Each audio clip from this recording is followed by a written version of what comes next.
self-serving, persuasive talkers of everything and nothing. We are Conversation Con Artists.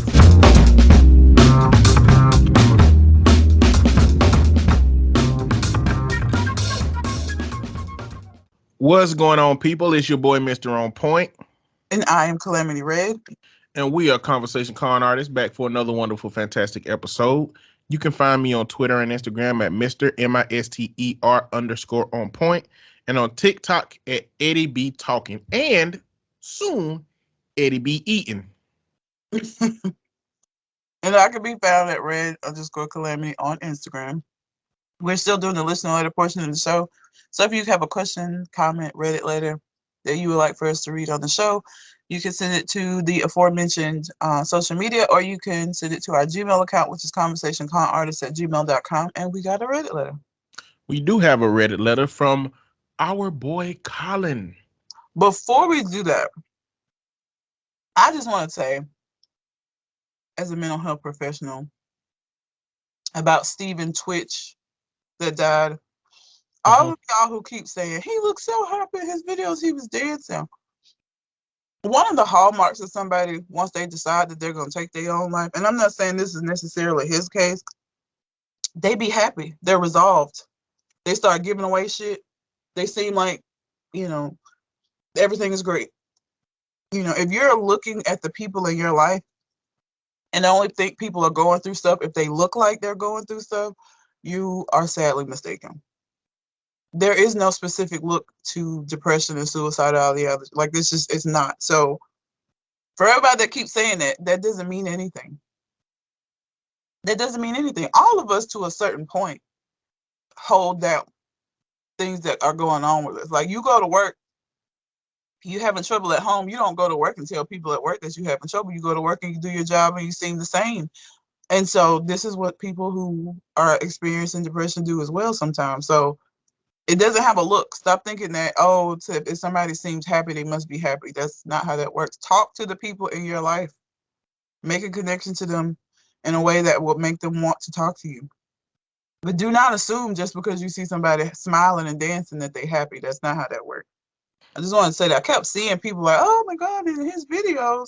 Well, yeah, they're TikTok videos. You think he don't get on there and be sad dancing? Like, he was putting on for the camera. That doesn't mean anything. Also, what I'll add is this is a condition of the human experience. So there will be another person at some point that we think is fine or think should be fine, who will be struggling, who will take their life. And just know, adding to what Red said, there's a lot of people smiling through pain. There's a lot of people dancing and performing their talents through struggle. And there are a lot of people that we think are okay who are hanging on by a thread. And,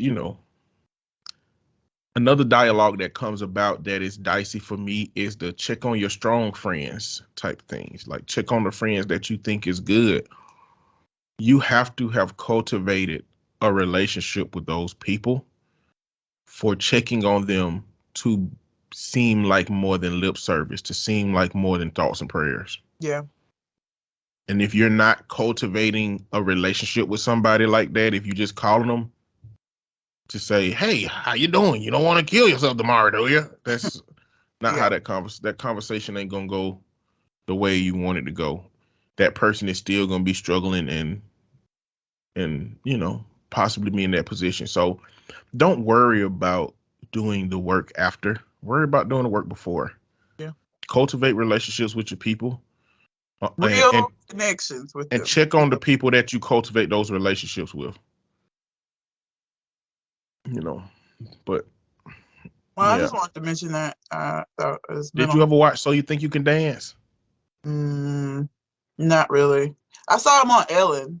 I remember him, and I didn't watch Ellen like that, but like he was like her DJ, I think, on the show. And for whatever reason, since he died, my For You pages keep popping up fucking videos of his from his account. It's not like, I know people are making videos, but his account videos. keep Hmm. scrolling up on my For You page, and I was not watching him, and he wasn't popping up before this happened. So I don't know what that's about. I watched the season that he came on to, So You Think You Can Dance. And he was good. He just was a good dancer. Um and I didn't even know, what he was doing now. I didn't know he was on Ellen and he was doing that stuff. I just know that he might have like guest hosted on some dancing shows and stuff that I've seen. But I remember him when he first came on the scene dancing, and He apparently was from Montgomery. I didn't know that. He was from Montgomery. Had a family and everything, and that, That's another thing that people's getting on my nerves, saying like, "Oh, how could he leave his kids?" What you have to understand is when somebody gets to that point of being suicidal, they think that this is the most selfless thing that they can do. They don't want to drag the people in their life down with them. They feel like they're a burden. They feel like the people around them would be better off without them. And so in their mind, this is a part of being selfless and helping the people around them, because that's how sick they've gotten to. So like, please stop saying that shit too. Like, how could he leave his kids? That's so selfish. They don't have a dad. He was not thinking about it in those terms because mentally he was not in that space. So again, in the mind of the person that commits suicide, it's never about being selfish. They really truly have gotten to a place of hopelessness where they just do not feel like they are contributing to whomever, like kids, spouses, bosses, everybody in their life. They feel like they failed or will fail. And so it's not selfish to them. It's selfish to us, but it's not selfish to them. I know somebody who put together an Excel spreadsheet on how financially responsible it would be to other people around him for him to not be here. Because people were helping him with money, they were paying his loans, and he said, it'll be better for me to not be here. It'll benefit my family. And the way that I had this conversation, because that's not rational thinking. No. And what happens is when depression to that degree takes over your mind, where it goes to suicidal ideation, it's taken over. Like it looked like you saying this stuff, but it's the depression speaking. Mm-hmm. It's telling you that the things are true and you believe it because it looked like you saying it and it looked like you thinking it, and you eventually come to believe it, which is why it's really important to recognize when you're struggling and do what it takes to recover from that struggle versus continuing to spiral down into a place where you're trying to convince yourself that the people in your life will be better without you.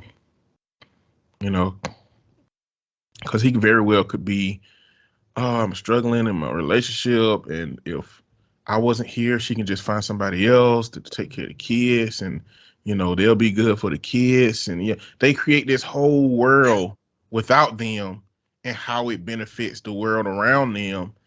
And they just not in the position to think about the trauma that it will cause, because his wife very well may not be able to be in another relationship in her life. Yeah. And imagine him being a good partner and a good father to all of those people because he was able to mask it so well on the outside, but he just couldn't handle having to mask it another day on the inside. Yeah. Those are struggle things. Those are struggle items. Well. So I just wanted to mention that because I just every time somebody, Robin Williams probably was the one that really got, because Robin Williams is a comedian. He was so joyful whenever you saw him, and then him committing suicide, people couldn't understand it. It's like, that's what I'm saying. That his specific case, because I feel like that was one that like really hit everybody hard. Hit me hard because I love Robin Williams, and you just never know. It doesn't have a look. It does not look like the person sitting in a dark room crying all the time. It doesn't look like that. And so stop looking for just that. And don't look for anything. Just, again, make real connections with people. Make a space where they feel like they can talk to you. And then that's how you'll know. But like, if you're just looking for outward signs, it don't look like what you think it would. And you're going to miss it every time. And so I just wanted to, hate to start off on such a down note, but I just felt like that needed to be said. Because every time stuff like this happens, there's so much misinformation or people saying things that just don't make sense in the context of what the reality of a suicidal person looks like. So yeah, rest in peace to him. I hate that his life, he had gotten to a place where he felt like this was the best move. That's always sad for me to see. That is the most absent of hope you can be, is in that moment. And it's very sad. Very much so. Rest in peace, Twitch. Yeah. And I hope your family and any fans, I hope y'all recover from that healthily. But again, I say this is a part of the human condition.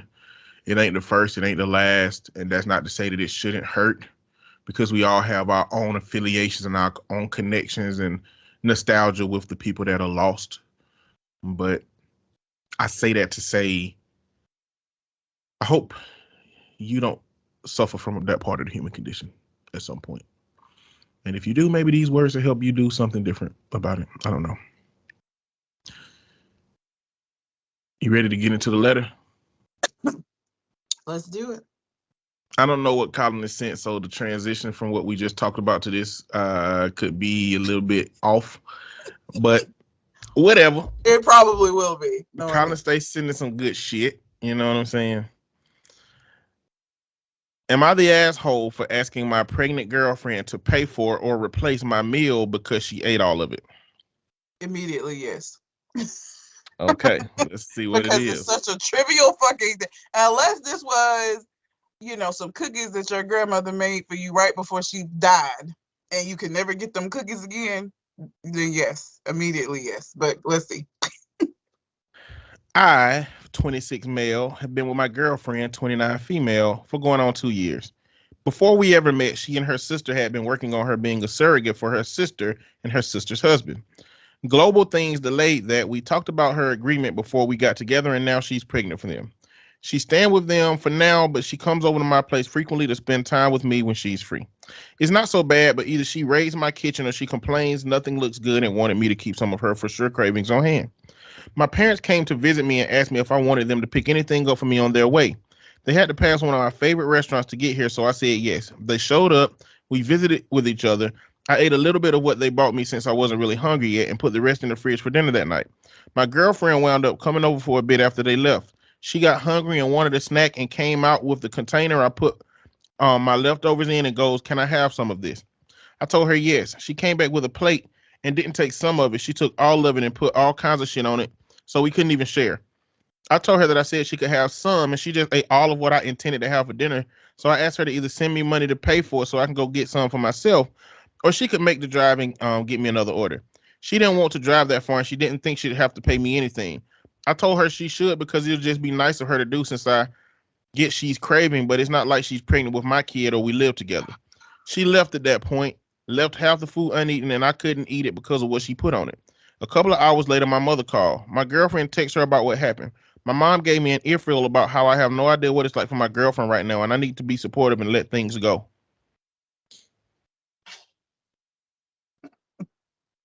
So I was with him up to a point. I was with you up to a point. She ain't pregnant with his kid. I think he lost me a little bit before that. He lost me a little bit. He did lose me at send me the money to pay, really. But I still have some sympathy for the sentiment because snap reaction, pay me or whatever, and maybe some time to think he would have been like, it's cool. But then when she said, nah, bro, and then he was like, well, that ain't my baby. Oh, bro, you fucked up. Because in saying that, it's not like she's pregnant with my kid, is that if she were pregnant with your kid, this wouldn't be a problem. So this isn't a problem just because it's a problem. It's a problem because the kid she's carrying is yours. And this would have been behavior, maybe not that would have been acceptable, but that you would have just kind of taken on the chin if it was your child. So, yeah, you're an asshole, dude. Like, and you expect her pregnant to go drive a distance to a restaurant and get you some more food.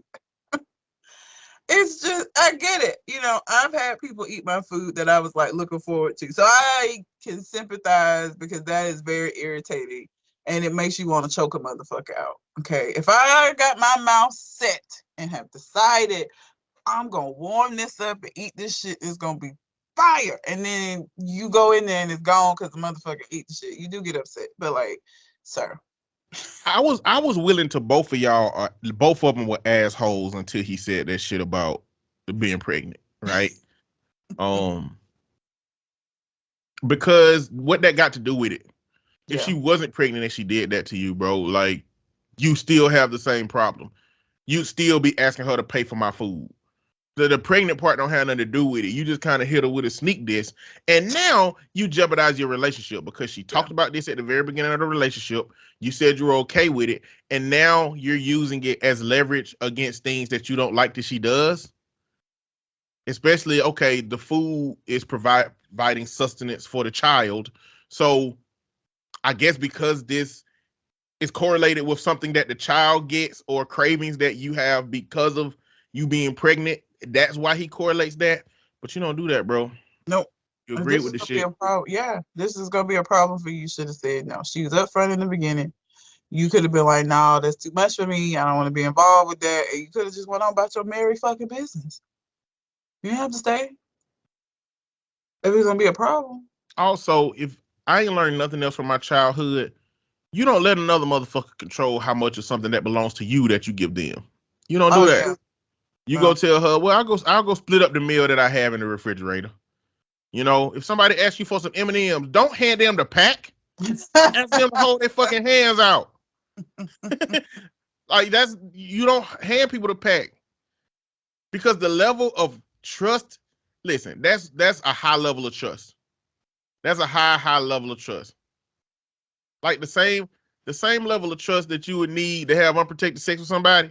That's the same kind of trust you need to have if you give somebody the whole pack of candy and tell them get some. That's high level trust right there. Because what if they take too many of your M&Ms? What if they clumsy and they waste half of your damn bag on the ground? Is it the kind of person that's gonna now say I fucked up half of your bag, I lost my opportunity to get some, or they gonna drop half of your shit and still get some because they wanted some? Hell no, you done forfeited your chance to have my shit because you fucked it up. See, that's what I need my friends to understand. The kind of trust that I need to hand somebody the M&M pack, the kind of trust that I need is that they need to know me enough to know, oh, no, I fucked up. I ain't getting no M&Ms today. You can't follow that up with, oh, shit, I'm sorry I wasted half of your bag of M&Ms and then still pour yourself some. We don't know each other very well in that situation. You know? So my advice is you shouldn't have let her damn fix her own fucking plate no way. It's your favorite meal from your mama. What if she did leave you half? But what if she left you the half that was trash? You know what I'm saying? Like, I don't know what your meal is, but what if it was a steak and she cut half of it and left you the half that you didn't like? What if it was like a pasta that had like a bunch of different meats and vegetables in it and she took all the vegetables, but you like the crunch that the vegetables give the pasta? You should have never trusted her. You don't trust nobody to fix your plate. Never, unless it's sushi. and let's be real. Before he's the asshole in this situation, but when I was with him, my input was gonna be: if you have been blessed with the opportunity to fix your own food or thing by somebody, one, you would never take more than half. If a motherfucker got 6 pieces of sushi, who are you to think you can get 4 of them bitches? 3 at the most. You do not get more than 3. But 3 is even uncourteous. In that scenario, the best thing to do is get 2. The best thing to do, that's the respectful thing to do to your partner. Unless, again, if you and that person share a relationship in which health is a part of your foundational relationship, right? Which that is something that has to be established in a relationship. You get half. You know what I'm saying? again, like if I buy a sneaker bar that I like, and my partner, the person that I love, the person that I'm intimate with, the person that I care for, if my partner say, "Can I have some of that?" Health is not a consideration. You could have got one of these. Health is not a consideration. If I buy an entree that I like and they buy an entree that they like and they want some of mine, you can't have half of that. You can have some of that. So again, I'm talking about the arrangement in a relationship of how much your partner gets. Health should not be a consideration. So maybe in their relationship, health has happened before. I wouldn't posit that it has, because I guess we wouldn't know, because she took the whole fucking thing. She took the whole thing? But anyway, the courteous thing to do, y'all, is to leave your partner with more than health. The courteous thing to do, y'all, is assess what are the most valuable parts of the entree of the dish. Meat is going to be the most valuable. Vegetables and starches is going to be the second most valuable. Third is going to be the vegetables. And if it's all mixed up, you need to make sure that shit equal. But one thing you do not do, don't eat a whole plate of somebody's food. Like, that shit was in a to-go box. It had a little bit of bites took out of it. Like, somebody bought this for themselves and put it away. Don't be disrespectful in that regard. Have some courtesy. There's rules to all this shit, y'all. Yeah. Whether y'all know it or not. That's why motherfuckers with social issues, that's why they be fucking up. You know what I'm saying? He'll have some M&Ms. Okay, thank you. And they just keep the bag and just walk away. Who the fuck are you? I said some. You have to explain and communicate these things in this social environment. But that's why I like reading these Reddit letters, because it brings up conversations that you probably never would have had. Like, I had this conversation. I done told you before that one of my pet peeves is a partner that feel entitled to my food. Oh, yeah. And I don't mean in the sense that if I order something, they'd be like, "Hey, can I have some?" Oh, I love that. That's great. You want to try something I ordered? I want you to like my shit more than you like your shit. You know what I'm saying? But somebody who just reach over into my plate and get my shit. Okay, you can't do that. That's rude. Hell no. Gotta You know, ask. hell no. I don't like that. But that's like relationship rules. Like, you got to cut that off early. Anyway, that was, I feel like, a soapbox about something that was like Seinfeld-ish type shit. Like, Eddie, you be going on rants about like shit that don't matter that much. So about nothing. Yeah. Let's get to some potential toxic masculinity. Oh shit. So this one is, I picked ones that have been identified by Redditors to be assholes. The title of this one is, "Am I the asshole for telling my friend to man up or not come to my wedding?" And I just, that whole, like, what would he need to man up about at your wedding? It's a wedding. What do you... Let's see. What can we think about? Maybe he's the kind of guy that would cry at a wedding. What do you care if he's crying? I don't know. I'm trying to figure out ways that it could be toxic masculinity and why you would tell somebody to man up Coming at to a wedding. Maybe he's trying to get him to talk to one of the women because he's single. Okay, maybe. And look, bro, her bridesmaids, 3 of them single. Choose one, talk to him, man up, motherfucker. Like, could be that. Yeah. Oh, bachelor party shit. Might have a dude who don't want to go be around naked women, don't want to go to the strip club. Okay. And he's telling him, "This my last outing, bro. Man up. You coming to this shit." Yeah. These are the ways I could conceptualize it potentially being a situation where somebody whose wedding you're going to, they would tell you to man up. But let's see what they time by. Let's see. All right. So the writer is 31 and his friend is 30. And I guess this is his fiance is 31. They're all in there, or like 30, 31. 30 years old. Woke Yeah. up with them knees feeling weird. Context. Me and Taylor have been best friends since forever. We were school buddies, college friends. My parents love him. We vacationed together many times. Taylor is a very affectionate person, kind, thoughtful guy. 3 years ago, me and Ann started dating, and now I'm pretty sure she's the love of my life. Brilliant woman all around. We're getting married next January. The conflict. After a long and thoughtful conversation, my fiance voiced her concerns about inviting Taylor to our wedding. Ooh. Basically, she had two main reasons for asking him that. One, dress code. Taylor is a 30-year-old punk. He wore a dress to our prom, you know, that kind of guy. Two, Taylor is dating a guy, which is not the problem, but his partner is also very flamboyant. Well, that's still Anne wants a very minimalistic, quiet, calm wedding because she struggles with anxiety and ADHD. So that was her request. I talked to Taylor the next day and I told him about Anne's concerns. Tay said, "Do you think I'm going to show up in a white dress?" And laughed about it, but I told him he needed to promise he would respect the dress code. Black tuxedo for the guys. That was the code. I got a little caught in the moment, so maybe I was harsher than I should have been. I told him to man up and act his age. I said some stupid stuff like, "People laugh about you. You want to be a joke?"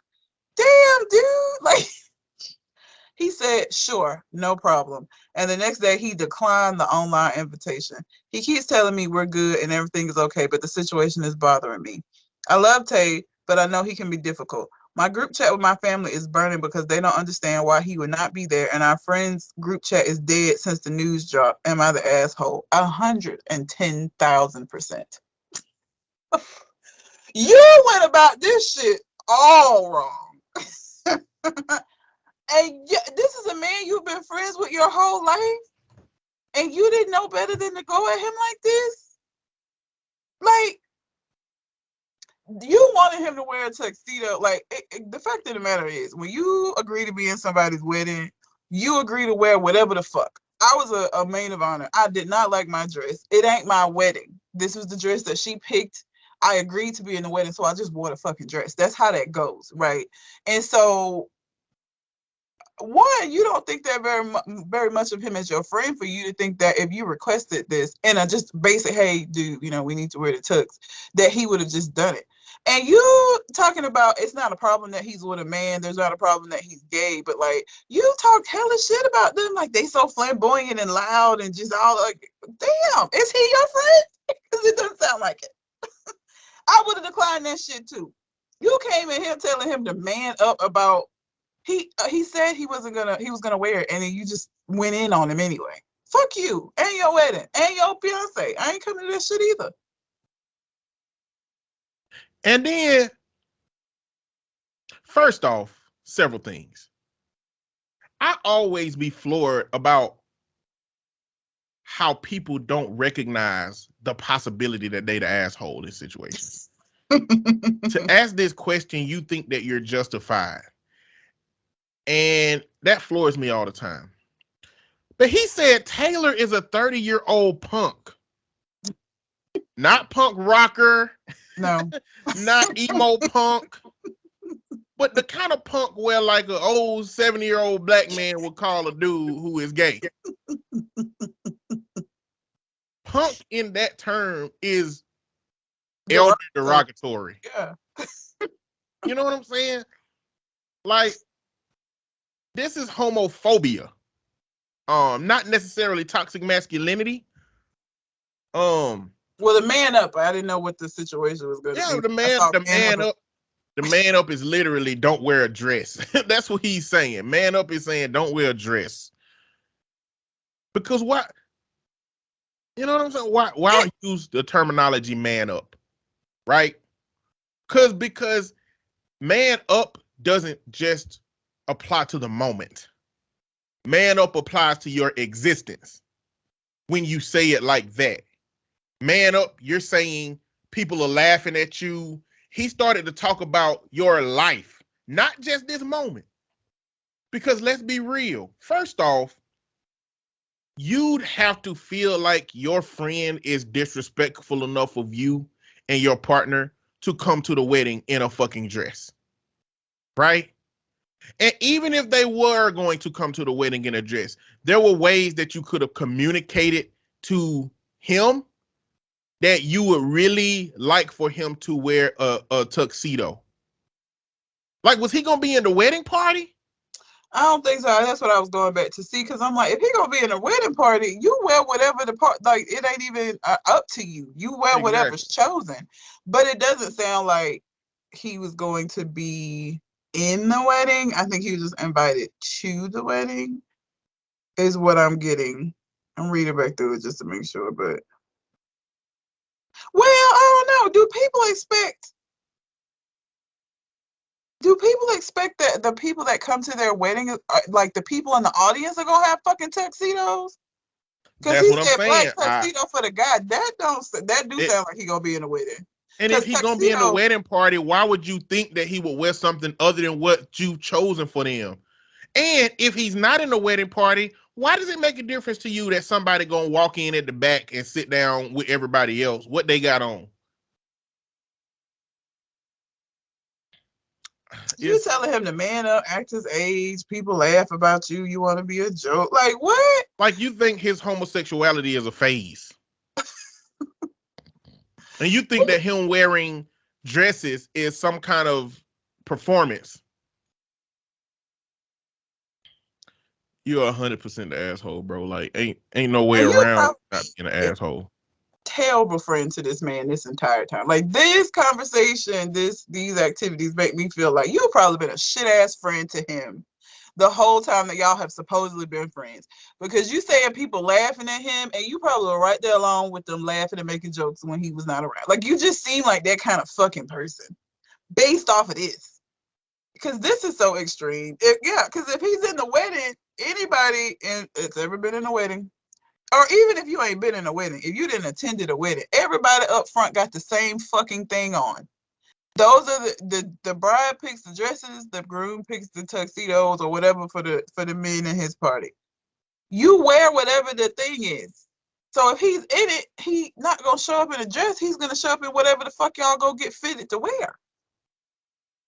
And again, that lets me know that you don't think very much of him in general, either that you think he would even do that to you. And he 30, my dude. Like, at his age, this is who he is. He's comfortable enough in this that he's been doing this his entire life, that since you've known him. He not only have been doing, he found a partner who's comfortable with who he is and is similar to him. This is not him needing to grow up. This is who he is. You need to grow up and be more accepting of your friends, or maybe y'all don't need to be friends. Again, I'm not even convinced that y'all were ever friends, to be honest. Because you don't sound like no friend that I want to have. Because damn, like, again, you're not the asshole for just talking with him and reiterating what you needed him to wear. You just start attacking him personally and just like trying to make him feel bad. And it wasn't necessary. It wasn't necessary at all. You douche. Like, why would you do that? Yes, you're the asshole. Let's see what the people said. You're the asshole. This could have been a really easy, hey, it's important to my fiance that everyone respects the dress code. Telling him to man up, act his age, people laugh about you is beyond rude and mean. It's cruel. If I was Taylor, I wouldn't attend your wedding either. You need to apologize and take responsibility for being a prick if you have any chance of maintaining this friendship. Though I don't know why Taylor would want you. 100% this. You the asshole. You screwed the pooch on how you handled this one. You should have stood up for your best friend. At the very least, change your delivery. Man up. What the hell is that? You and your fiance deserve each other with this crap.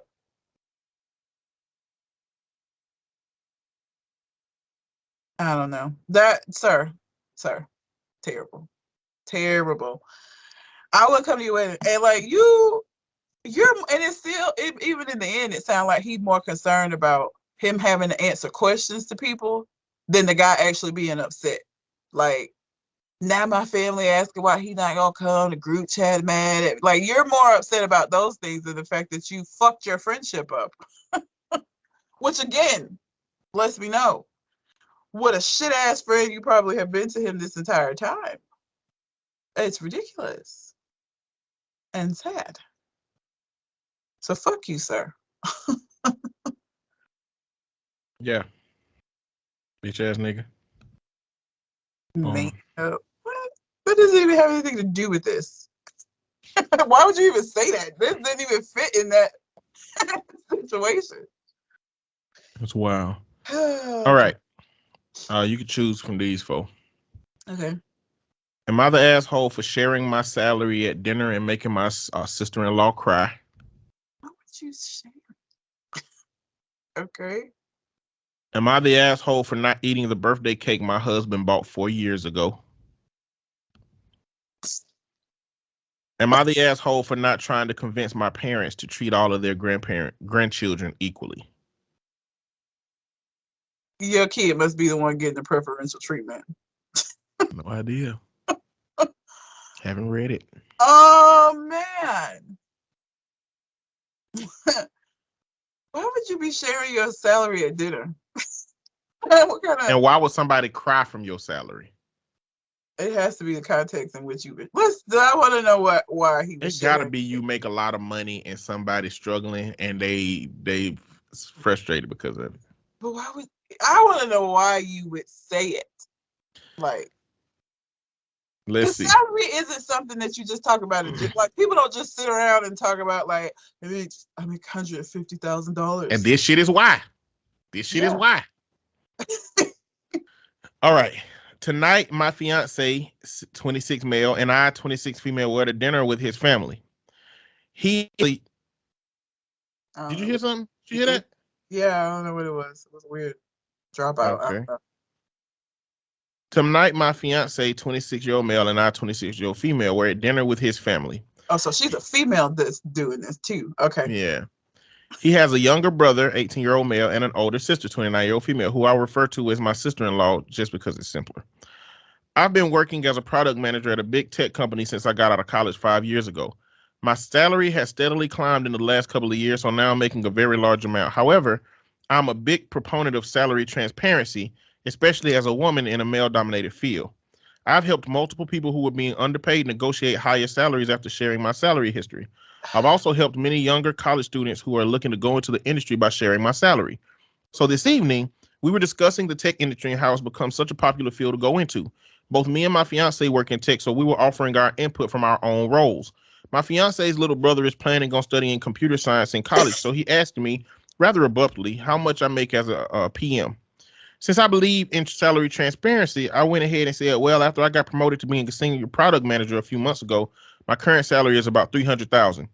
After I said that, my fiance's brother said, holy shit, really loudly, and then congratulated me and called me impressive.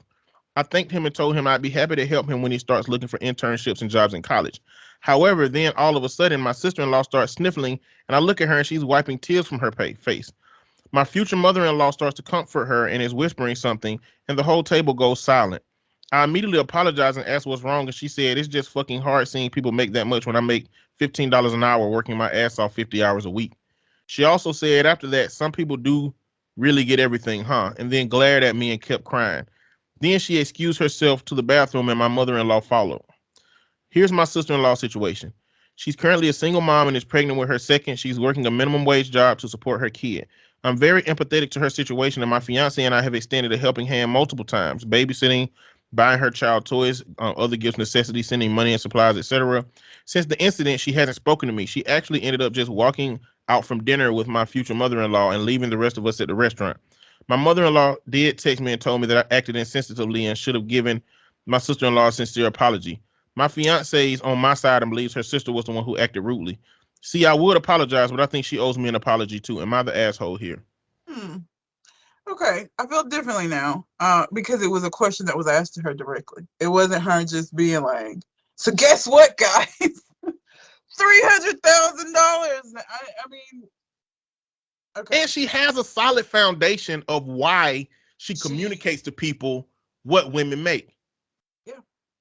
I mean, this was just your sister-in-law being overly sensitive to her own situation and her own life choices. Like, you know, it's, again, if you had just sat down and just started bragging about shit, then I might have felt differently. But this was a question that was asked to you directly by a kid who's trying to go into the field that you're in.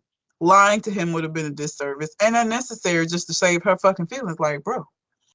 So no, I don't think she was an asshole. I think that, and I don't necessarily think that the sister-in-law is an asshole. I think that she is somebody that is struggling, and this is just an easy way for her to project that frustration onto somebody in a moment.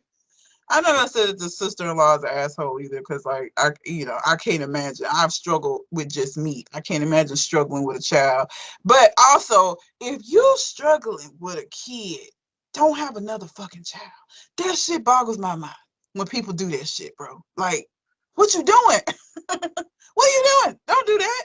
I won't call her an asshole either, but I will call her spoiled and entitled. Yeah. Like, I mean, they've been doing stuff for you. Like, imagine not having them to babysit. Imagine not having them to help buy gifts and stuff like that. You know what I'm saying? In my mind, I'd be like, oh, I can get babysitting. I can get some more Christmas toys. Like, you know, nurture a relationship where that $300,000 can work for you. God damn it! Yeah. You fucking up the bag. You are fumbling the bag on your own hypersensitivity about your conditions. Come on now. Level up. Ask her at this point in my life, what can I do to get where you at? Can I get into the tech industry? There are a whole bunch of programs right now that's helping women get into the tech industry. You know, if you black, especially they trying to get black women into the tech she industry. Gonna keep having fucking kids, that's gonna make it difficult for her to do that. It don't matter if you don't, her life choices. If you don't want to make $15 until you die, and you don't want to be fucking having a fit every time somebody around you say that they make a certain amount of money, because that's a threshold. There's a threshold. Like, okay, she happened to say $300,000, but she could probably say $90,000. It would have been the same way. I would have got upset. Yeah, she might have been able to say $50,000, and it would have been the same way. Yeah, $15 an hour, $50 hours a week. I don't know how much that is. It's got to be moving up into the $30,000 range. $15 an hour. Let's see. Well, if she working that 10 extra hours for that overtime every week, then yeah. That 10 extra hours gonna make it like $22.50 an hour, right? Something around there. It's $31,000. $31,000, yeah. That range. She could have said $60,000 or $70,000. It didn't have to be all that exorbitant. When you're hyper fixated on your conditions, anything that look better than you gonna be triggering. But it's not anybody else outside of your fault that's the situation. And it's crazy. And why when I say spoiled and entitled, it's because of the mama's response. Because of the mama's response is just to coddle her daughter for an irrational response about something. Her, she's struggling so bad. And whose fault is that? I honestly answered a question that was directed to me by somebody that would benefit from knowing what his potential could be within this field that he's going into. I'm not gonna lie to him just to save her feelings, because why would this even hurt her feelings? Yeah, why would you conceptualize that it may hurt somebody's feelings around you? You wouldn't. You wouldn't conceptualize that it would hurt somebody's feelings around you. You wouldn't. You wouldn't. So yeah, I mean, you're not the asshole. And again, I'm not gonna say it's. I think this is a response of the situation she finds herself in. But entitled and spoiled 100%, and it ain't gonna get no better. You know, it don't sound like this new dad finna be involved either. Like, stop. Look, I'm still about this baby shit. Look, Nick Cannon mad. He came out and was talking about how difficult it is for him to be in his kids' lives. And got mad at Lil Duval as he said something. There was a whole back and forth with it. But he, in an interview, was talking about how difficult it is and how bad he feels that he isn't as involved. And he can't be. He will never be. It's too many fucking, he on 12. He's not going to be there. It's not going to happen. Monetarily, sure. Time, absolutely not. It's just not possible. So he going to continue to feel that. He going to probably continue to have kids. So, like, you don't feel that bad. You creating a wider problem for your fucking self. Make better choices, people. And don't get mad when other people make different choices that work. Because you also, that comment that she made about, like, some people get it all. Don't do that. Do not diminish the work that she put into them 5 years for her to get to the salary that she got to. That's rude as fuck. you're not going to diminish somebody's work ethic just because they made different decisions that worked out for them than the decisions that you made. How dare you even fix your mouth to say some people get it all? She worked for it. She went handed that shit. She went to school and she grinded for 5 years to get to that level. As a woman, that what she grinded, she did a lot. That was not given to her. So fuck you for that comment too. Cause girl, what? No. Absolutely not. Hate when people don't be diminishing people's accomplishments just because you made it. Like, don't do that. It's already hard enough out here. Don't do that. Cause you made it. That part was assholish. That comment, like, girl, bro. Very much so. I wouldn't apologize. Hell no. I'm not for what? I didn't do anything wrong. I'm not in the business of Now, I wouldn't ask for an apology either. Oh yeah. I make $300,000. I don't give a fuck. But you know what? That's me talking from the lens of a person that don't make no damn money. So, you know, she probably don't think like that. But, you know, I wouldn't ask for an apology. I'd be empathetic to her experience. You asking for an apology in this whole situations means that this is an apology you're asking for out of principle, not out of like it really making sense. It's like you did something to me, so I need something from you. You know, you made me uncomfortable like that. Yeah. You did it to me, I did it do to the type of shit. I don't like that. I wouldn't ask for an apology. I just really be empathetic to her situation still. I understand why she had that kind of backlash, but I would communicate to mother-in-law, listen, your son asked me a question. I answered the question. What I was hoping to do was give him an optimistic view of the tech industry, like that he can go into it and make some money by being transparent. Not only was I doing that for him, but because it's a male-dominated field, I speak openly about how much I make because there are a lot of people being underpaid in these industries. And having that conversation with your son may be the reason that he goes into this field advocating for women. Having this relationship with me may benefit him. And I'm sorry that your daughter caught a stray, but it is what it is. You can blame your son. Don't blame me. And that's when I get into the petty shit. Don't blame me for her catching that stray. She should have covered her motherfucking ears when we was talking about work and salaries and shit. When he asked that question, you should have said, honey, cover your ears. I want to protect you from the world. You know, I don't want you to hear the things that could make you upset. Because, you know, we know you're struggling and we know you don't make the amount of money you want. And when you hear how much other people making it significantly more than you, we know how you struggle with that. So cover your ears, honey. She could have did that shit when the son asked the question. You know what I'm saying? But after the fact, saying that it's your fault for making this amount of money and then saying it out loud. How dare you hurt my daughter and be so insensitive? Now, I wouldn't say this because I'm a man, but I'm saying this as her. Fuck that bitch. Accurate. Sorry. Accurate. I'm gonna do this one because I haven't read it, but the first line he said his friends told him that he should write to Reddit to get some insight. So I feel like they sent him to get annihilated. I think, you'll have a friend that'll tell you something and you'll be like, that's fucked up. You should have did that shit, and they want to go back and forth with you. So then you're just like, okay, you know what? Go tell the internet, see what they say. You don't believe us? Go and present this to other people and see, and just send him in there to get massacred is what I feel like this is about to be. Am I the asshole for calling my girlfriend needy for making idiotic questions? All of this sound terrible, sir. All of this sound terrible. And I'm surprised that you still have a girlfriend after that, because I wish a motherfucker would. I wish you would. Bitch, I wish you would ever try and test my nuts. Bitch, I wish you would. Oh, punk ass. Monk ass. I wish you would. The fuck is that? That's a song. Whose song is that? I don't even remember. It's an old song? Oh, absolutely old song. Don't that sound like some old yin yang ass, shit? Yeah, I do. Maybe Bone Crusher? Huh. Oh, okay, maybe. Maybe. I gotta put it in Whenever Google. I think about Chris, all I think, so I'm outside of the club. You think I'm a punk. So I go.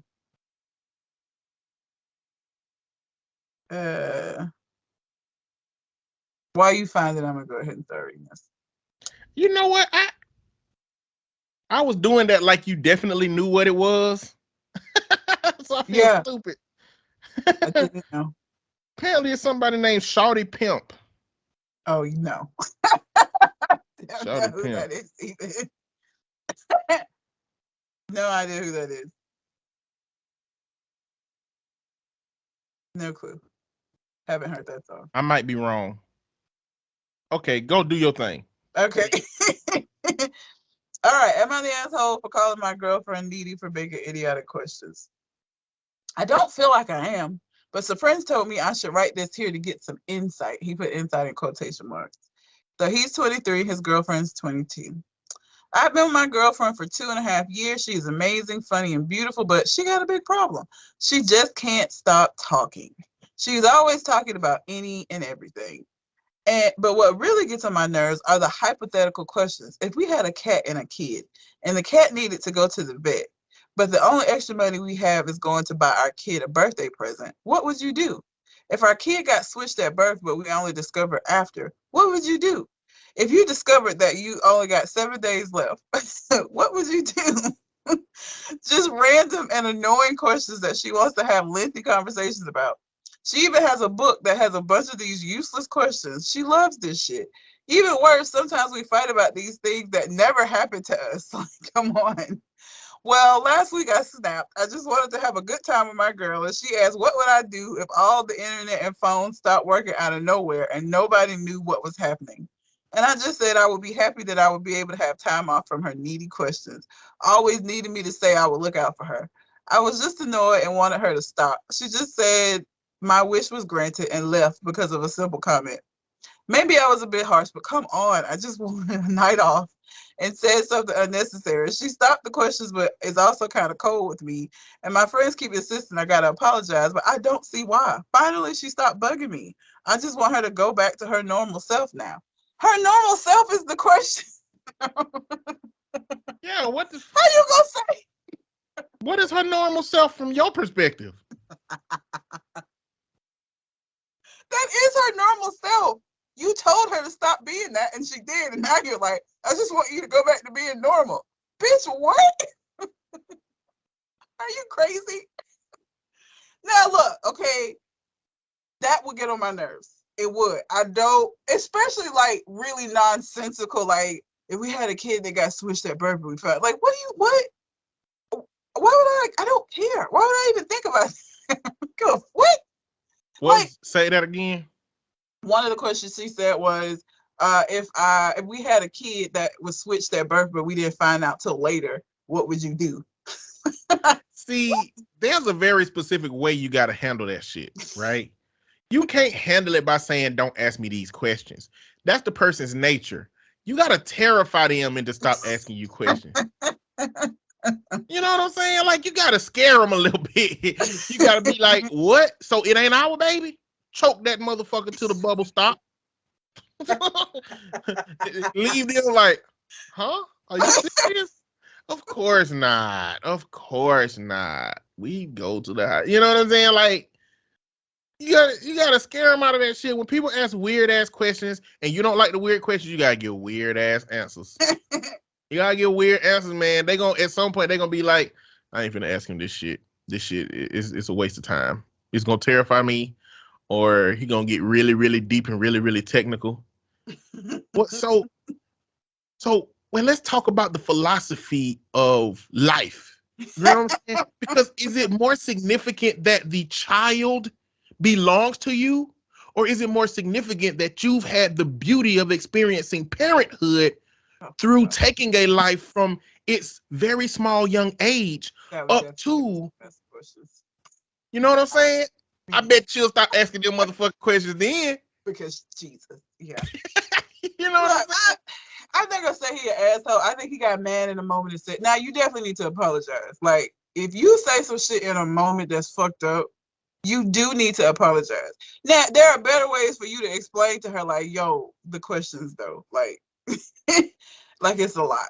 Like, I shouldn't have said that about you being needy. That was not the right way for me to present that to you. However, the questions, it drives me nuts. Like, there's a way for you to, so I'm not gonna say he was an asshole. I think he got mad in a moment and got frustrated with a behavior that's like, I would have got frustrated too. And I might have said some shit that I would have had to apologize for later. People What the fuck mistake you asking me these questions for? people mistakenly think that apologizing means that you're saying that you were wrong. Yeah. And I think that's why parents don't be apologizing to kids. Yeah. But you can be right in what you were trying to convey, but you could have conveyed it in a way that does warrant you acknowledging that. Yeah. You know what I'm saying? And a lot of people don't think of it like that. Yeah. He should apologize for what he said and the way he said it. And like, this is what I was trying to, like, in the moment I was mad, the questions drive me crazy. And sometimes I just want to enjoy spending time with you and not do these hypothetical situations. And that was one of those moments where I just wanted to enjoy the time with you, and you asked me that question and I got very frustrated, and I definitely shouldn't have said that to you. I don't think that you're a needy person, because that ain't even being needy. Needy wasn't even the right word. That's how I know you was just mad, because you was just saying shit. She's not needy because she's asking you questions, hypothetical questions. It's annoying, but like, needy, she probably asked everybody in her life these stupid ass questions too. I highly doubt that. If she the kind of person that like to think about these like hypotheticals, she ain't just asking them to you. So needy doesn't even fit. Okay. You're not an asshole. You said something that you shouldn't have said. You do need to apologize, and you need to have a conversation about what's really going on and what's really bothering you. Now, one thing that you're going to have to accept is that this is a part of her personality. That doesn't mean that it can't compromise. Relationships are all about compromise. But like, she going to ask you hypotheticals. She's not going to not ever ask you another hypothetical again. Even right now, she's mad at you, so she's like doing this in this moment. But if her nature is to ask these questions and to wonder about these, she sounds like a high ass person, but ain't high. She asks high questions. She asks weed-based questions without smoking the ganja. And again, I've been around a lot of high people. I've never been high. I've been around a lot of high people. You know how to make high people stop asking questions around you? Start having conversations that they feel like gonna blow their high. They don't want that. It fuck them up every time. They gonna stop asking questions around Eddie, goddamn, because Eddie be going into philosophical shit, and he be fucking my high up. I don't want to be talking to Eddie when I'm high. Because that shit is annoying. I don't. Shut up and just enjoy being high. And stop asking me these stupid fucking questions. So, like, I get the annoyance. I would be annoyed too. And it doesn't sound like this is something that you normally do with her. Y'all relationship has been going well. Like I said, it just sounds like in a moment you said some shit you shouldn't have said. You do need to apologize, but you also need to have a conversation with her about what's actually the issue is, in a way that isn't you insulting her. But I get it. That shit'll drive me crazy. Shut the fuck up. What are you even talking about?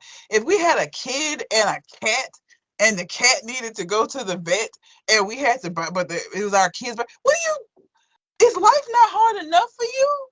Do you know we got real hard ass questions we have to ask on a daily? But like, shut the fuck up. I don't know what I would do, and I'm not gonna think about it until I have to. See, my tactic is different.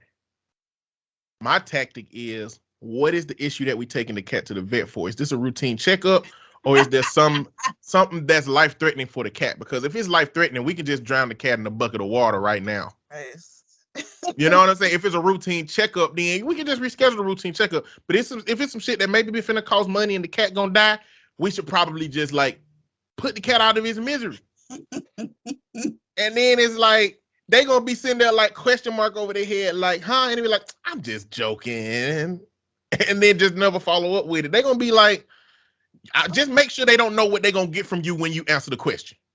Make sure they don't know what they gonna get from you when they answer the question. If they know they're gonna get, why you always asking these questions? Why you always bringing it up? They might like that kind of relationship resistance. They might see that as some playful, witty banter. But when you talk about drowning cats in a bucket of water, that shit don't hit the same. It ain't witty banter no more. It's who am I really in this with? Now you know you never do it unless you would do it. Now if you would do it, you shouldn't use this technique. If you would actually harm things, don't use this technique. Matter of fact, get out of the relationship. Go be by yourself. Yeah.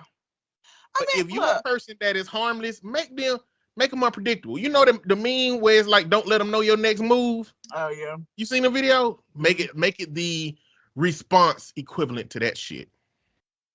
Nah, I do ask hypothetical. But what's a hypothetical you done asked? We had a whole conversation. Well, not asked, but like, we had a whole conversation where I was like, what if we are in hell already? Like, what if this is hell? Like, everybody, and we're just not aware of it. Wouldn't this be an amazing way to do hell? Like, having to live this life. And I thought more about it since we had that conversation, right? Because then people are gonna, like, well, what happens when you die, right? If that's the question. Well, I think you just come back and you have to do this bullshit all over again. Then the next question would probably be, well, but when do you know, or like know about your past life? I think purposefully you wouldn't know. Because think about it, you have a bunch of toddlers committing, and we came back to life, and you knew all the things that you've known from all your past life, and you realized that you was in a fucked up family. As soon as you able to unalive yourself, you fucking would. I think it would be necessary for us to not be aware of each of these lives that we've lived and just have to keep coming back and dealing with bullshit, right? And then, of course, the question of, well, why are there people that have good? Well, there has to be a tension, right? If everybody was suffering all the time, that wouldn't be the same as like being envious of like the 1% and seeing these people and feeling like maybe it's something that you're doing wrong and that's why shit ain't working out. Like, I feel like that would be necessary. And I think the people that are the 1% now, when they come back, won't be the 1%. Then they'll just be suffering with the rest of us and somebody else will get a chance to be the 1%. But I think this would be an amazing way to do hell. More amazing than what hell is described, like hot fire and brimstone and all of that shit. Like, I feel like for a human, this version of hell would be so much more. Like, if I was God, this is what I would do. So you would do hell like The Good Place does hell. Yes. You just create a very irritating existence for the people that's a part of hell. Because you know what? In The Good Place, they didn't have ice cream shops. They had yogurt shops. That would be hell for me. I'll wear the rest of my fat. What did y'all do with that shit? Bring me the rest of my fat. Don't take the fat out of my damn cream and put it in some shit and call it some yogurt. Bring me my fat. The flavor is gone now. But yeah, The Good Place, yeah, that shit would be hell for me. Like, but it was so many, and they kept you come back. You keep just coming back. And you just keep having to do this for eternity. Like, and you don't know who you're going to come back in. You're not even aware that you're coming back. You're just reliving these existences over and over and over and over again forever. That would be much more scary as a hell than like fire and brimstone. I'm sorry. If I was God, I would be a psychological hell. I would be like, it wouldn't be. It's not more scary than that. It's more irritating. You know what I'm saying? I don't know. Like, coming back. Like, imagine if you were in a place where the fear that's correlated with all the scariest things you've been in a scary movie, you're in a constant state of that, and you never get desensitized to it. All the scary. Eventually get these. Like, if you. No, but I mean, humans get desensitized to shit, but you as an ethereal being that has gone to hell, and hell is supposed to be crafted as a place that is torturous. You wouldn't. It's crafted to where you always feel that fear. You never get desensitized to it because you're not a human in hell. You're a soul in hell. It's different rules. Yes. It went like if you could go to hell and get desensitized to fire, what the fuck would hell mean at a certain point? But that's why I don't think it's a good setup. I think this would be a much better setup. But it would only be not a better setup if you did get desensitized. It would be a better setup than this if you never got desensitized. I guess they don't really mention that in the good book, so I don't know. Exactly. Like, I don't know who came up with that lake of fire shit. I don't know, but is it a whole lake? Like, what is it like? Can you swim in it? So is it actual water with fire on top of it, or is it just fire all the way down that you can somehow swim in? I don't know. Why would they call it a lake of fire instead of just like a fucking crevice of fire or a trench of fire? What's a lake? I don't know. Like, if it's a lake of fire, can you like swim down to the bottom to where it's cool, or is the whole thing fucking like boiling? And if that's the case, why don't they call it a fucking boiling pot of fucking fire water instead of like a lake? I see this the kind of shit that make people stop asking me questions, even in this conversation. But I want to make sure that you know. I do ask them, but not like no. Because this ain't that. This is a philosophical dialogue. This is a spiritual debate. This is a religious conversation. This ain't just fucking like the kind of questions you talking about. It'll be like, so how would you feel if I got my butthole bleached and instead of just evening out the color of my butthole, it got too light, so the inside of my butthole looked like a white girl butthole, but the rest of me was black. That's the kind of shit. What? That's the, you know what I'm saying? Like, that's the kind of shit that's being talked about. It ain't like reasonable hypotheticals. It's unreasonable hypotheticals. It's shit that has such a low statistical probability of happening that answering it seems and feels stupid. Talking about whether we in hell or not, Tupac talked about that shit, but I feel like that's the kind of question. I really do. Huh? I feel like it's a possibility. I feel like, and all of these Christians running around like trying to get into heaven, not realizing that like, how do they already know? What is it? Listen, y'all. Tupac's lyric is, "We probably in hell already. Our dumb asses not knowing. Everybody kissing ass to go to heaven ain't going. Put my soul on it. I'm fighting devil niggas daily. Trust the media be crucifying brother severely." I mean, that shit been covered. Yeah. I mean, probably way before Tupac. He probably read some old Machiavellian time shit and got like the 1400s version of this shit and repackaged it as it's been done over and over and over in time. Yeah. Now they're talking about, are we living in a simulation?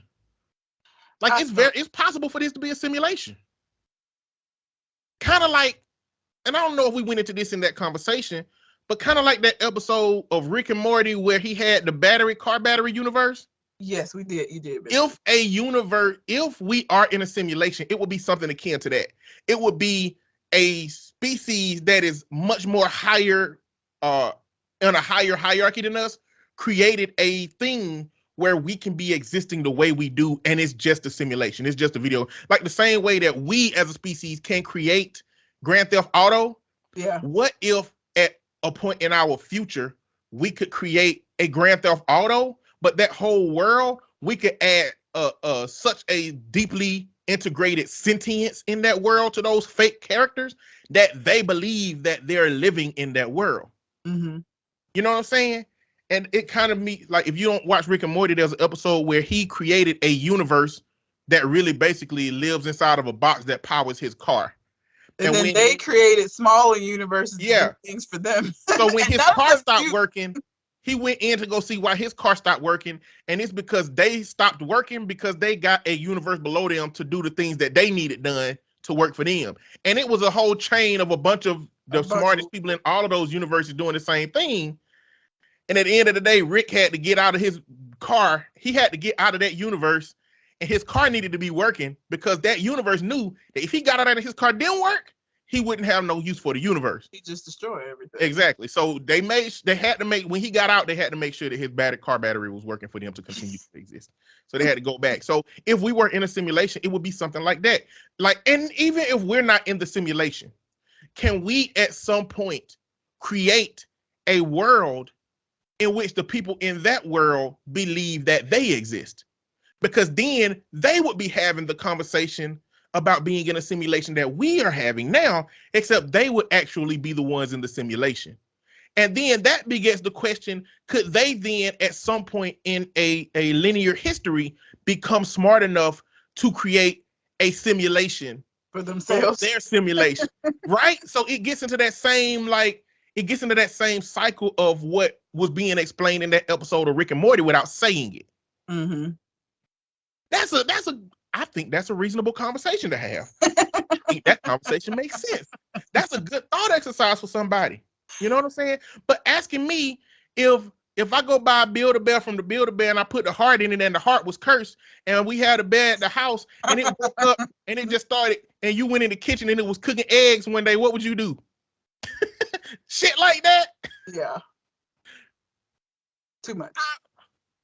I don't like, again, and my strategy of how to answer that question is I'll see if you want to have a threesome with it.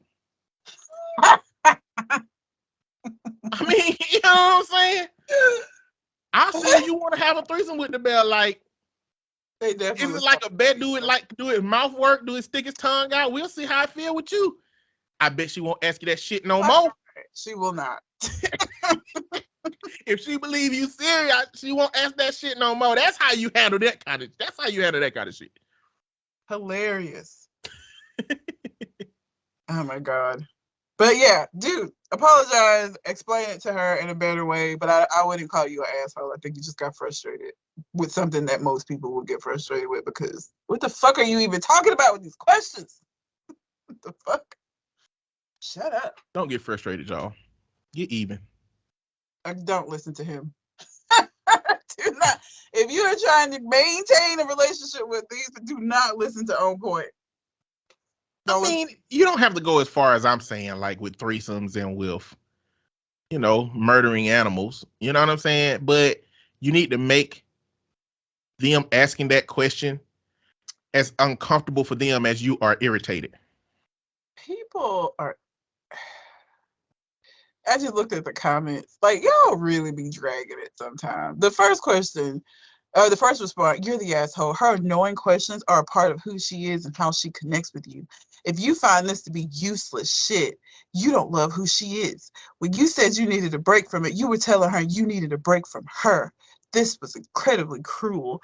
If she doesn't dump you, you should do her a favor and break up with her. I don't see how she ever gets past this, even if she pretends that she has. Okay, you're dragging it, ma'am. You're dragging it. No, that can be none of that. That shit can be exclusionary criteria for somebody. He could be in the early phases of expressing, I don't think that this is something I could really tolerate in my relationships. Yeah. He can break up with her because of that if he want to. Like, he don't gotta be with her just because that's how she is. There's plenty of people out there. And matter of fact, I went on a date with somebody who they talked a lot, but you can't tell how much somebody actually talks when the bulk of the conversation be on text and through dating apps. So when we finally met, she was just shotgunning thoughts. And it wouldn't surprise me if she was in a manic episode. It really wouldn't surprise me if she was in a manic episode. We went to a goddamn breakout room, and when I tell you, her brain was so somewhere else. She was talking about like the decorations on the wall that didn't have nothing to do with nothing. She was bringing up TV shows that she wanted to watch. Well, we're here. And I'm like, I'm new to her, so I don't want to be like, listen, we got 60 minutes to get out of this damn room. I need you to take this serious, like this damn door ain't really something you can walk out of when you get ready. Like, imagine that if we don't get out of this bitch, gas gonna release in the room and we gonna fucking die. Act like that for me right now for this 60 minutes. You know what I'm saying? So I was like, I could never be in a relationship with a person that's like that to that degree. But also, one of my previous relationships was a partner where I was always the speaker and she was always the audience. I also can't be in a relationship where a person never speaks their mind. And you know what she did was she'll say, what do you think about it? When I would ask her a question and I'd say what I think about it and she agree with me. Like, she never seemed to have talk to something that ain't gonna respond. I just talk to this damn dog. Yeah, like, and that was you. She was a great person, but that was not something that I could see myself being in that was sustainable for the long term, you know? Listen, this Reddit thread devolved into the exact same conversation we just had. I kid you fucking not. This lady said that her husband asked them, and let me get back to my husband asked them too, but my favorite one that he asked is what's gonna happen to religion if they find an advanced alien civilization? How are they going to explain that? And this devolved into a conversation about religion and like existence, and same thing happened. And what happens if aliens have their own religions, going by the approach of the advanced humans on Earth towards those who don't share their belief system? We should hope that any missionaries from planet Zog give our planet a miss. I heard from a couple of priests that the Bible doesn't say that God didn't create aliens, so no problem. Like, it just devolved into a religious existential conversation in the thread too. That's just funny to me that the same thing happened. Damn, that's what happens. Oh God. But yeah, I think that's all. Are we at time? We are at time. Okay. What else you got on your mind? Do you watch Avatar? I watched the first one, and okay, visually Avatar is beautiful. Plot wise, meh. So when they were coming out with the second one, I was just like, kind of like, why? I mean, I guess it left where I've only watched it once. That's just to let you know how I feel about it. I watched that movie one time. I do think it left on like a place where they could have continued, but like, the plot wasn't it for me. Like, unobtainium, that's the name you chose for the fucking thing that they're trying to get from this That's the name of it? Unobtainium. Look it up. I kid you not. That's the fucking name of the thing that they're trying to like resource from this planet. They might as well name that shit Can't Get It Lights. What the fuck? What? I've never seen none of the Avatar shit. Plot wise, it was trash. It was a beautiful movie though. Like, visually, probably one of the most beautiful movies I've seen, especially at that time. Now, mind you, Avatar at this point is what, 15 years old? Like, I forgot when it's been a long time since that first one. But man, I don't care enough. The plot didn't grab me, and it's plenty of like visually appealing movies that have good plots for me to sit and watch. Avatar was like 2.5 hours or some shit. That was a long fucking movie with a stupid ass plot. Like, do you know? Basically, there's a planet colonization. There's a planet that has this unobtainium that Earth wants. So they send in these avatars, these people that are connected to machinery that sends their consciousness in with these things that look like the aliens on this planet. And so the goal was to like get immersed enough into the planet for them to discover how to be able to go and basically just steal resources from this planet. And then of course one of them fall in love with one of the little aliens. It was meh. I'm sorry. They name shit like Rick and Morty, goddamn. Yeah.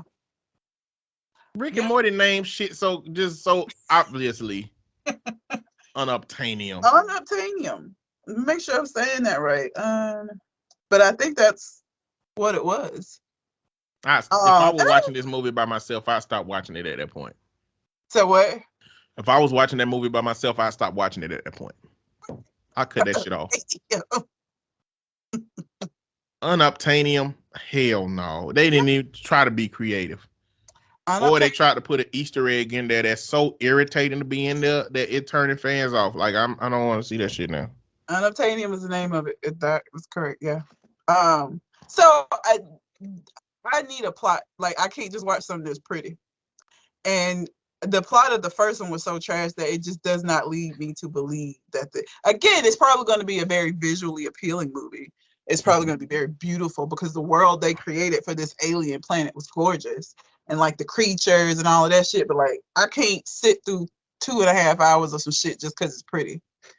I'm just not going to dedicate that amount of my lifespan to that Avatar movie. So yeah, I don't give a fuck about Avatar. And the original I watched once. And I'm sad because I believe I have a DVD of it. This is back when I was like really into building a DVD. Y'all, I got like hundreds of DVDs. And I think I would buy DVDs before I watched the movie. And so I bought it thinking, was talking about it. And I watched that movie once. I watched it one time and I owned it and could watch it as many times as I want to. But the plot was just really terrible. But yeah, they're basically trying to steal unobtainium from a planet of aliens by sneaking in and pretending to be the alien. So I'm not watching the second one. Like, somebody have to do a badass review that like says, "Oh, all the plot holes of the first one were filled, and it's amazing." And even then, I still probably won't watch that shit. To be honest. Have you seen all of Rick and Morty this season? I have not.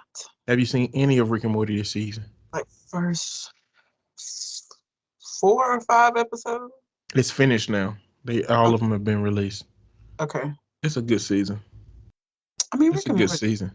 And it's so I don't think that people think it. Like, imagine the minds that you have to create that shit in Rick and Morty. Like, that's amazing to me. Not only that, and I don't know if they did this on purpose. I think they did. The layers of how they've created skepticism about who the real people are. Who the real Rick, who the real who is the Rickest Rick? Morty, yeah. Who is the Rickest Rick? Who is the very original Rick who his wife and Beth were killed? Mm-hmm. And which Rick was the one that actually came in to kill them? You know what I'm saying? Yeah. So I think the evil Rick that we was introduced to in this one is probably the Rick that actually came back and killed his family. Mm-hmm. But I don't think Morty ain't the original Morty. Jerry clearly ain't the original Jerry.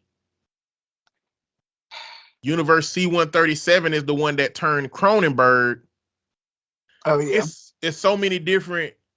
Also, C-137 is the Earth where original Rick was born, where his family did live. I don't know. I don't know if they did that on purpose, but they just it's a whole bunch of people online who just are debating and trying to figure out which is going on and what's going on and what evidence they got from the shows. And I feel like that's a good testament to how fucking good that show is. If you could create conversation like that outside of the episode where people are like, because one, it's not that they're just confused. It's not that but it's like there's so much to that series, and you want to understand it, like, because it's so fucking interesting. Rick and Morty is awesome. It's amazing. Hold on, let me see these episodes because I want to ask if you saw a specific episode because it was a really, really good episode to me. I don't. Did you see the Night People episode? No. Damn. That's a good ass episode. That was a creative ass episode. I can't remember the rest of them. Rick and Morty is awesome. If y'all listen, you ain't never watched Rick and Morty, it's such a good show. But a lot of the episodes in this season are good because they clearly, this whole series they've been using portal guns, and at the beginning of this season, his portal gun was broken, so he can't do nothing with it. So they had to do things that correlate with Rick and Morty type adventures, but them not number one, not being able to travel to different parallel universes, but also not being able to get out of situations as easy as just using the portal gun. Portal gun and out, yeah. So it seems like this was a season to challenge the writers not to make this shit like look the same, feel the same. How can we make this show different while still keeping the elements of Rick and Morty intact? Yeah. Phenomenal. But anyway, that being said, do you have anything else on your mind? I don't think so. No, I do not. All right. Well, until we come to the next conversation. We out. Holla.